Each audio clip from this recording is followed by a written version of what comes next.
Hello everyone, तो एक बार फिर से आप सभी का मोस्ट वेलकम है आपका अपनी यूट्यूब चैनल एसआर सरकार लाडला में। दोस्तों, अभी किस वीडियो में हम देखेंगे कि यूरोप में राष्ट्रवाद नाम का चैप्टर से एक लघुत्तरीय क्वेश्चन जो कि है यूरोप में राष्ट्रवाद फैलाने में नेपोलियन बोनापार्ट का योगदान क्या था।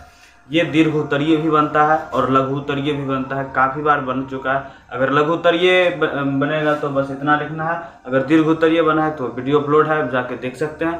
तो बिना देरी किए हुए वीडियो को शुरू करते हैं। ये देखें, इसका आंसर है नेपोलियन बोनापार्ट का योगदान निम्न था। मतलब कि नेपोलियन जो है यूरोप में राष्ट्रवाद फैलाया, उसका योगदान निम्न है, जिसमें से अगर लघुत्तरीय है 2-3 योगदान लिख दिए, लघुत्तरीय कंप्लीट है। तो पहला क्या लिखे हैं? पहला लिखे हैं कि नेपोलियन के आक्रमणों द्वारा कई देशों में राष्ट्रीयता की भावना भड़की। नेपोलियन के आक्रमणों द्वारा कई देशों में राष्ट्रीयता की भावना भड़की, यानी कि नेपोलियन क्या करता था, एक देश से जाके दूसरे देश में, उस देश में मतलब आक्रमण कर देता था राजा के खिलाफ, या कोई भी किसी भी प्रकार से आक्रमण कर देता था।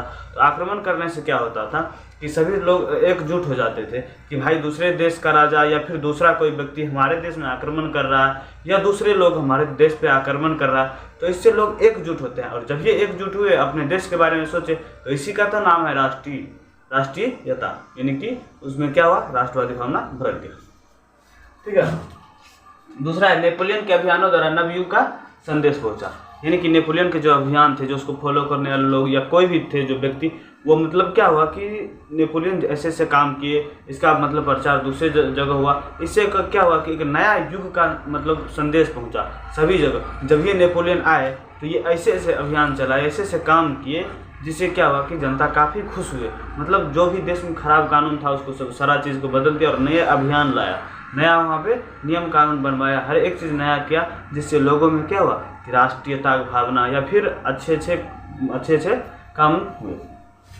तो दूसरा है नेपोलियन के अभियानों द्वारा नवयुग का संदेश पहुंचा। तीसरा है नेपोलियन ने इटली और जर्मनी के राज्यों को भौगोलिक नाम की परिधि से बाहर कर, यानी कि इटली और जर्मनी की सिर्फ भौगोलिक नाम की मतलब राज्य रह गया था, सिर्फ उसका नाम था बस इटली और जर्मनी। भौगोलिक मतलब कि नाम मात्र का ही है, कोई काम नहीं है उससे, वहाँ पे मतलब उससे कोई फायदा नहीं है, केवल वह मात्र राज्य बनकर रह गया है, इटली और जर्मनी। तो ये क्या किया कि उससे उस भौगोलिक परिधि से बाहर कर इटली और जर्मनी के राज्य को, कौन, नेपोलियन, उस भौगोलिक परिधि से बाहर कर उसे वास्तविक एवं राजनीतिक रूपरेखा प्रदान की। और उसका जो उचित मतलब राजनीतिक वास्तविक जो रूपरेखा है, जिस तरह से वह रहना चाहिए, जिस तरह से वह राज चलना चाहिए, वो उसको क्या क्या रूपरेखा प्रदान किया, कौन, तो नेपोलियन। तो ये रहा नेपोलियन का योगदान। लघुत्तरीय जब ये बनेगा तो इतना लिख दीजिएगा, बिल्कुल नंबर मिलेगा।